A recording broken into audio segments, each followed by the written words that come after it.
Mis saludos, estudiantes y profesores, bienvenidos a nuestra clase de Historia de Cuba en la sistematización para los exámenes de ingreso. Hoy vamos a continuar lo que habíamos dicho en la clase anterior, el tema número 5, ya en su parte final. Recuerden que dividimos el tema en dos partes, lo hicimos un poco más breve porque ustedes ya tienen un contenido anterior trabajado. En la clase anterior habíamos dado una temática un poco abierta, porque incluso le habíamos dicho que hiciera un estudio independiente a partir del periodo 55-56. Donde habíamos insistido mucho en el exilio mexicano, donde dimos las ideas que no se pueden olvidar sobre todos esos dos documentos. Pero habíamos dicho que paralelamente a lo que estaba ocurriendo en esa preparación en México, en Cuba ocurrían acontecimientos. Y creo que cuando ustedes hicieron todo este estudio independiente de esta etapa del 55 al 56, unido al presidio y a todo lo que vimos anteriormente, vieron el exilio mexicano como centro de todo. Pero a partir de allí, ¿qué ocurre? En nuestro país hay hechos que ustedes tienen que caracterizar. Yo les recuerdo algunos para que ustedes no tengan problemas. Por ejemplo, tenemos la conspiración de los puros dentro del propio ejército de la tiranía, donde se demuestra ya una grieta dentro del propio ejército. Recuerden en el año 56 también lo que ocurre en Matanza, el asalto al cuartel de Goicuría, donde se destaca el joven Reynold García como una de las figuras principales. Recuerden que el 24 de febrero del año 56, José Antonio Echeverría da a conocer oficialmente el directorio revolucionario, que se convierte en el brazo armado de todo ese movimiento estudiantil. Siguen las huelgas, siguen las acciones, sigue ese movimiento estudiantil accionando. Quiere decir que hay hechos que ustedes tienen que tener en cuenta cuando hagan todas estas valoraciones del periodo 55-56. Y esto llevarlo lógicamente hasta la salida del yate Granma el 25 de noviembre de ese año 56 del puerto mexicano Tuxpan. Todo esto son hechos que tenemos que tenerlo presente a la hora de trabajar. Quisiéramos que siempre fuera el esquema de cada uno de los periodos. Recuerden 52-53, 53-55 y ahora este que culminamos 55-56. En la clase de hoy, ¿qué vamos a hacer? Nos vamos a introducir ya en la guerra revolucionaria, 56-58.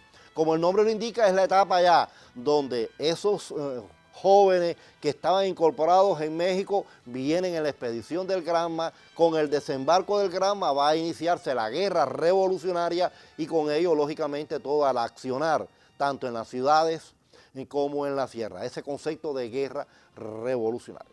Y vamos entonces en la clase de hoy a ver todos estos elementos, también un poco rápido, porque ustedes este contenido lo tienen muy bien demarcado en el contenido que trabajamos en la etapa anterior. Vamos entonces a ver las temáticas y demás y sobre la base de ellas vamos a trabajar. Entonces, clase número 16, el capítulo 5, como siempre hemos dicho, hoy culminamos este capítulo precisamente y ahí vamos entonces a trabajar como temáticas la guerra revolucionaria, tanto la lucha en la sierra como en la lucha en las ciudades desde el punto de vista de métodos que se emplean en esta accionar. Ya a partir del año 58, la ampliación de la lucha en la primera mitad del año 58, después de derrotada al plan FF con la contraofensiva del ejército rebelde, comenzábamos entonces la ofensiva final de la lucha revolucionaria y esto, bueno, llevaría al triunfo revolucionario el 1 de enero del 59. Son elementos entonces que vamos a tener en cuenta sobre la base de lo que vamos a trabajar. Como decíamos ahorita, es un periodo 56-58 donde vamos a trabajar un concepto: guerra revolucionaria. Y es importante que esto lo tengan en cuenta porque vamos a hablar de lucha armada. Por lo tanto, guerra revolucionaria, cómo se manifiesta a partir de los métodos que se emplean y las tácticas que complementan estos métodos. Vamos entonces a partir de ese contenido, un esquema que les va a ser muy útil en todo este trabajo. Cuando yo voy a hablar de guerra revolucionaria, miren cómo yo lo ubico en otro periodo histórico, 1956-1958. Y yo lo voy a dividir, como dije, en dos momentos o dos métodos de lucha. Ahí tenemos el primero: lucha en las ciudades o lucha clandestina. Es las acciones que se desarrollan en un marco histórico que es una ciudad, pero una ciudad donde la lucha va a estar dirigida por los comandos urbanos. Cuando digo comandos urbanos me refiero a los grupos Acción y Sabotaje del 26 de julio o me refiero al directorio revolucionario de la FEU. A esos son lo que yo llamo comandos urbanos, sea el acción y sabotaje como el directorio revolucionario. Pero por otro lado, otro método muy importante es la lucha en la sierra, como método de lucha. Lo que la lucha en la sierra va a aplicar en su desarrollo diferentes tácticas. La más cotidiana, la más empleada es la guerra de guerrilla.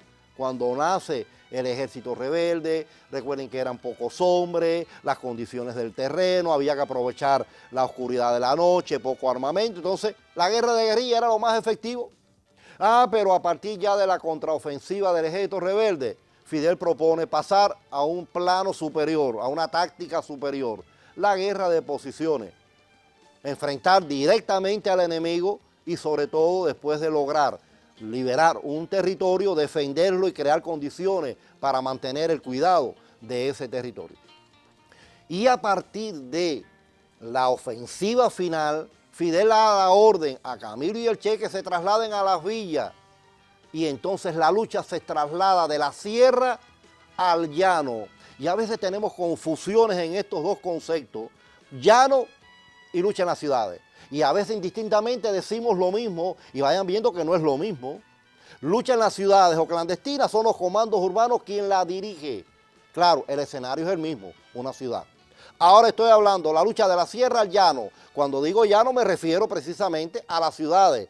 Pero ahora, ¿quién va a comandar la lucha en las ciudades? El ejército rebelde. Y ahí es la diferencia. ¿Cuándo comienza la lucha en el llano en nuestro país? Cuando Camilo y Che son trasladados a las villas en eso que nosotros conocemos como la invasión. Y entonces la invasión lleva la lucha de la sierra al llano. ¿Y cuántas ciudades y poblados no son liberados por el ejército rebelde? Esos combates sí son lucha en el llano. El escenario es el mismo, las ciudades, pero las condiciones, las formas no son las mismas. Esto es muy importante que ustedes lo entiendan porque después viene la prueba, como una vez ocurrió, y preguntaron diferentes luchas de ciudades. ¿Y qué hicieron los estudiantes? Ciudad del marco histórico, la ciudad. ¿Y qué hicieron? Hablaron de batalla de Aguajay, batalla de Guisa y batalla de Santa Clara. Cero, porque ¿qué ocurría? Eso no es lucha en ciudades, eso es lucha en el llano. Porque es la invasión, son las batallas finales de la guerra comandadas por el ejército rebelde. Entonces hay que tener mucho cuidado. Cuando se hable de lucha en las ciudades, te están refiriendo a un método de lucha, que es lo mismo que lucha clandestina. Hago todas estas aclaraciones porque siempre cuando ustedes manejan estos contenidos se enredan. Y si no tienen una claridad al definirlos, pasa esto que pasó en un examen de ingreso, a la gran confusión que fue mayoritaria en el país. El problema de la confusión de lucha en las ciudades con lucha en el llano. Pero bien, ya tenemos organizado el contenido, ya sabemos a qué nos vamos a adentrar. Vamos entonces a ver los hechos históricos que me lo van a ilustrar a lo largo del periodo. Comenzamos entonces. Lucha en la sierra. Yo decía que la guerra revolucionaria comenzaba con el desembarco del Granma, lo recuerdan, ¿no? Y creo que eso es importante cuando ustedes lo trabajan. Cuando yo voy a hablar de lucha en la sierra, voy a hablar primero de la forja y consolidación del ejército rebelde. Recuerden que estamos hablando de un periodo, al desembarcar ya desde la expedición del Granma, se había creado un grupo guerrillero.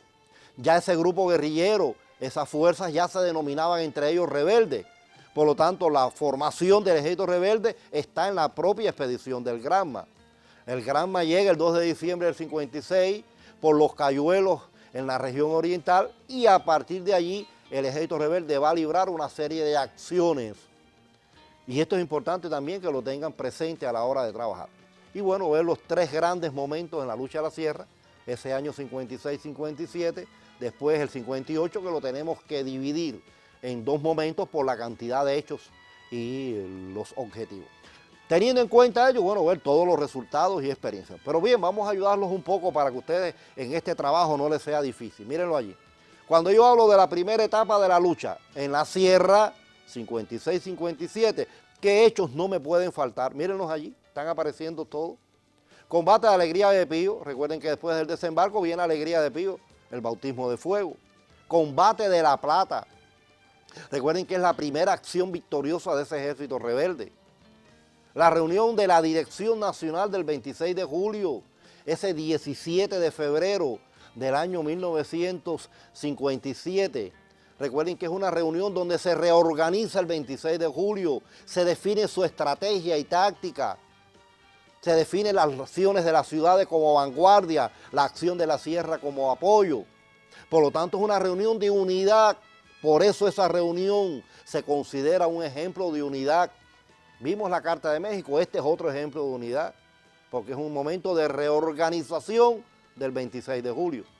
Combate Lubero, recuerden que ya se marcó la mayoría de edad de ese grupo guerrillero y oficialmente es que se le denomina Ejército Rebelde, aunque ya desde el desembarco se habla del Ejército Rebelde. Manifiesto de la Sierra Maestra, otro hecho importantísimo, incluso como yo le digo, puede ser hasta una pregunta de 20 puntos.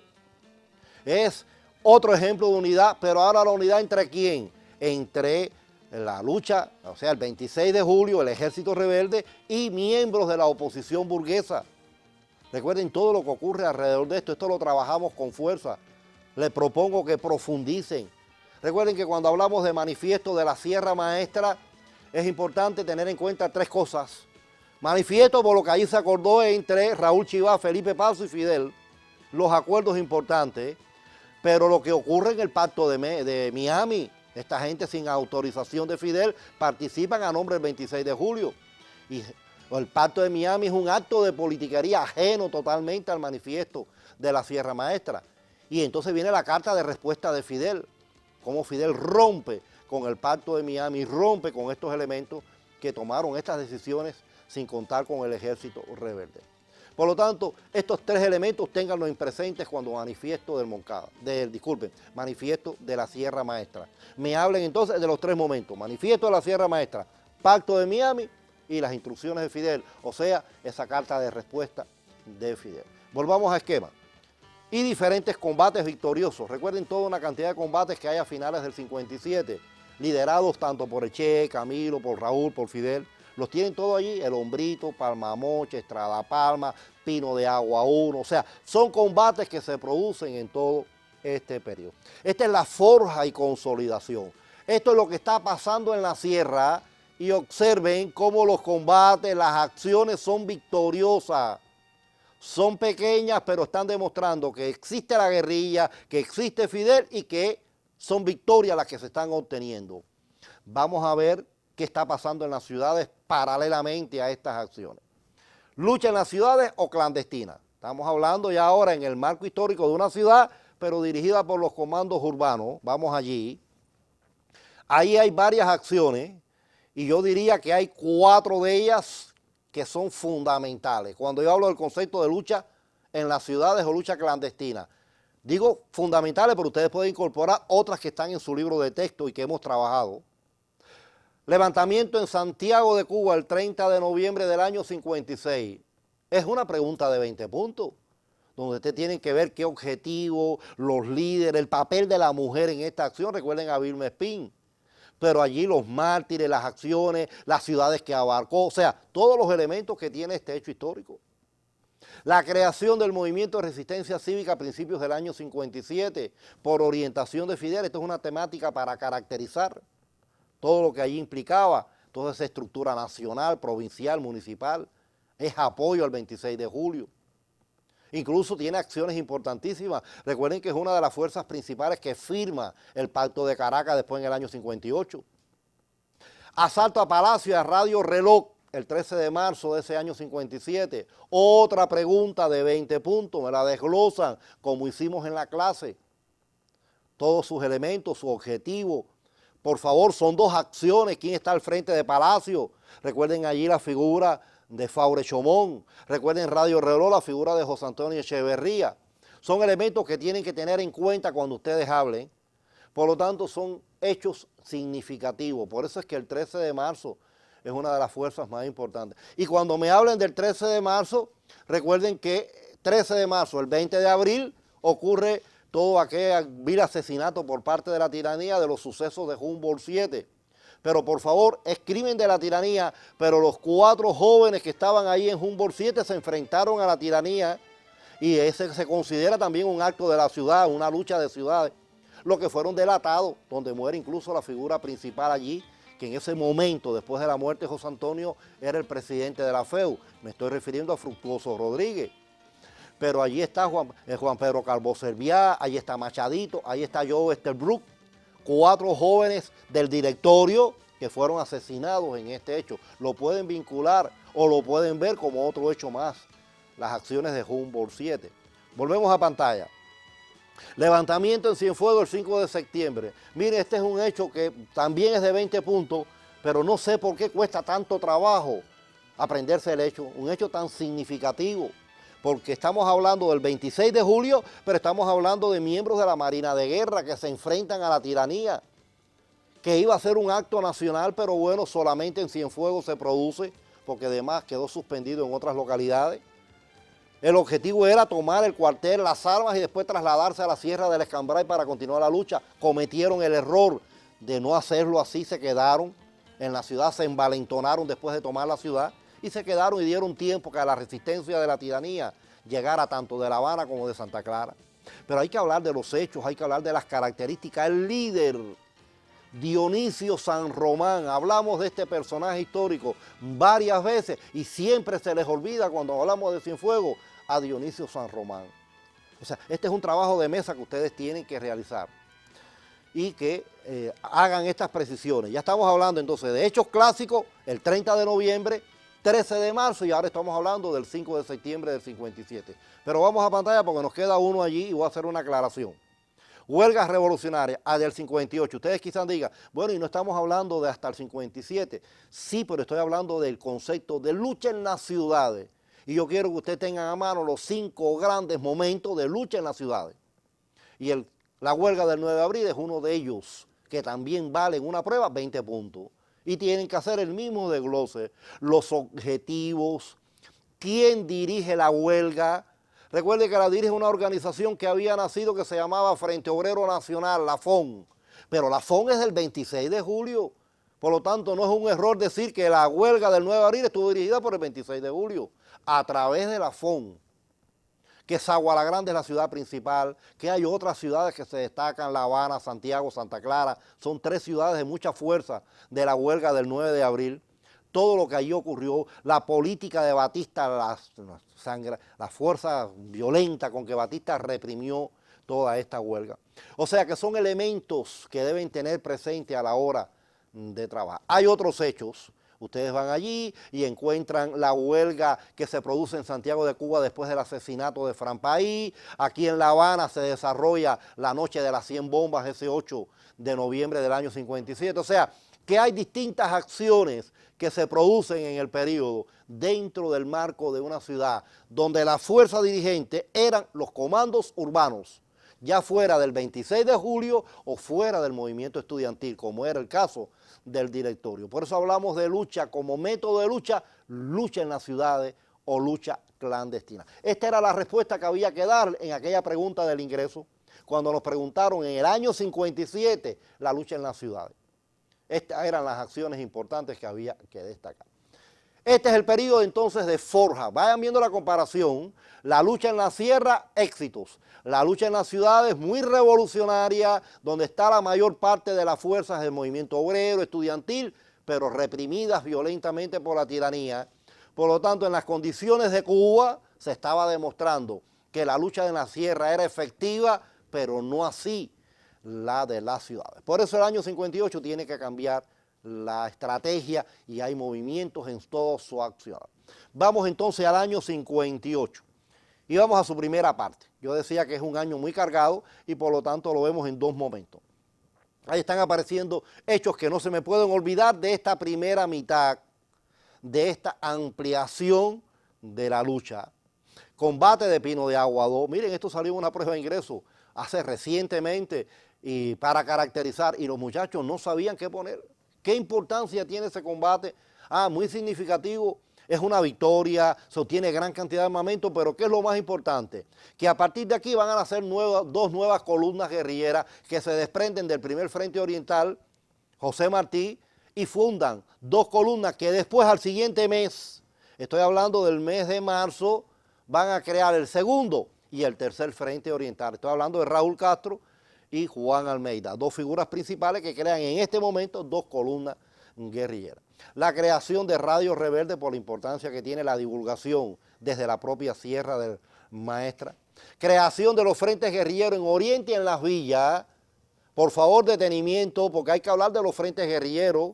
Recuerden el segundo frente, el dirigido por Raúl Fran País, el tercer frente dirigido por Juan Almeida, Mario Muñoz, la ubicación. Sobre todo, el segundo frente es el que hay que caracterizar, es el más organizado, el más extenso, tiene varias cosas que son significativas y que están en su libro de texto.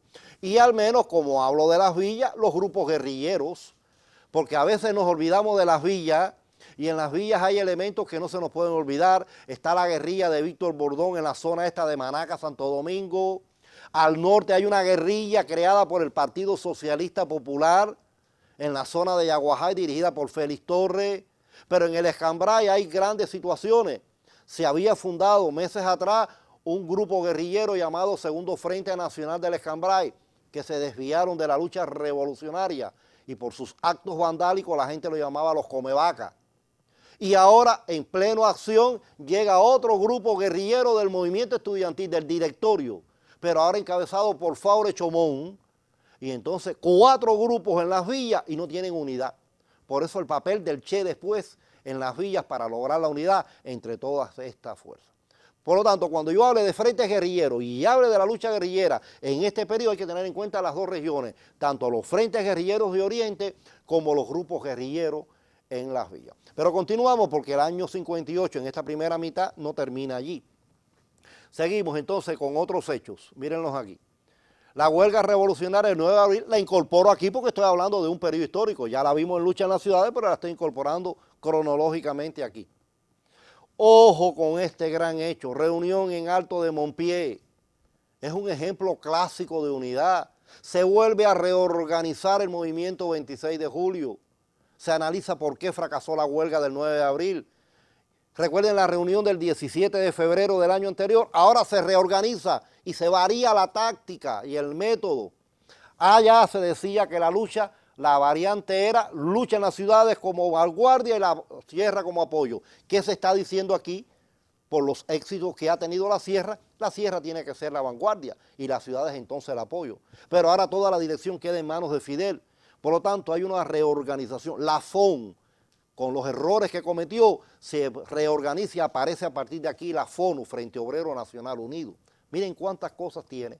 ¿Cómo llama el Che esta reunión? Una reunión decisiva. Ahí Fidel da a entender de que Batista preparaba una gran acción, la llamada ofensiva de verano, que ustedes lo conocen como Plan FF. Y Fidel plantea prepararse. Ante el Plan FF y toda esa ofensiva de la tiranía, viene la contraofensiva del ejército rebelde. Eso es una pregunta de 20 puntos. ¿Con qué base, con qué principio se creó esta contraofensiva? ¿Cuáles son las acciones más importantes? Ahí está la más clásica, el combate del Jigüe, dirigido personalmente por Fidel, que ya con él se derrota el Plan FF. Los combates de Santo Domingo de Oriente, no el de las villas. Santo Domingo, los dos combates de allí, el combate de las Mercedes, que es el último, el 3 de agosto de ese año 58. Y paralelamente a todo ello, el Pacto de Caracas, otro ejemplo de unidad que ustedes tienen que caracterizar. Por favor, el Pacto de Caracas es la acción, pero ya desde el punto de vista de la lucha de las fuerzas revolucionarias en Venezuela. Esto es importante que lo tengan en cuenta. Y ya pasaríamos a la última etapa, ofensiva final, donde ustedes tienen varios elementos, mírenlo allí. La invasión de Occidente, o sea, Camilo y Che, tiene 3 líneas. Una, Camilo, que dirigía a las villas hasta Yaguajay, el Che hasta las villas, lograr la unidad Santa Clara y después seguiría hasta Pinal del Río para crear un frente guerrillero allá.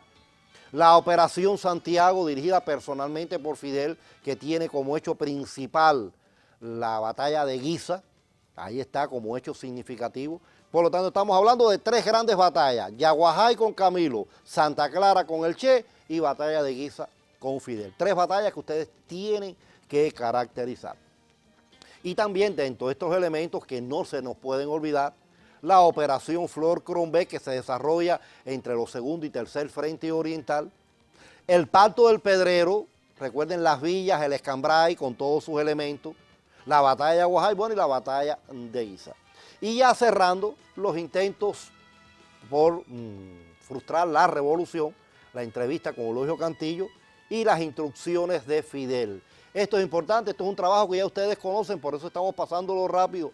Ojo con estas instrucciones, a mí no se me puede olvidar las instrucciones de Fidel. Ahí están apareciendo en pantalla como mismo ustedes las tienen en la teleclase. Por lo tanto, es un contenido muy amplio, el tiempo se nos limita muy rápido por todo ello. Entonces, yo les propongo que ya cierren a partir de estas instrucciones de Fidel con la huelga del 2 de enero, la caravana de la libertad y el triunfo de la revolución. O sea, todo un periodo histórico rico en hechos. Este es un tema muy cómodo, pero muy cargado en hechos y que hay que trabajar con detenimiento. Ya en la semana próxima vamos a trabajar entonces la revolución en el poder. Sin más, los espero para profundizar en todas sus particularidades. Hasta entonces.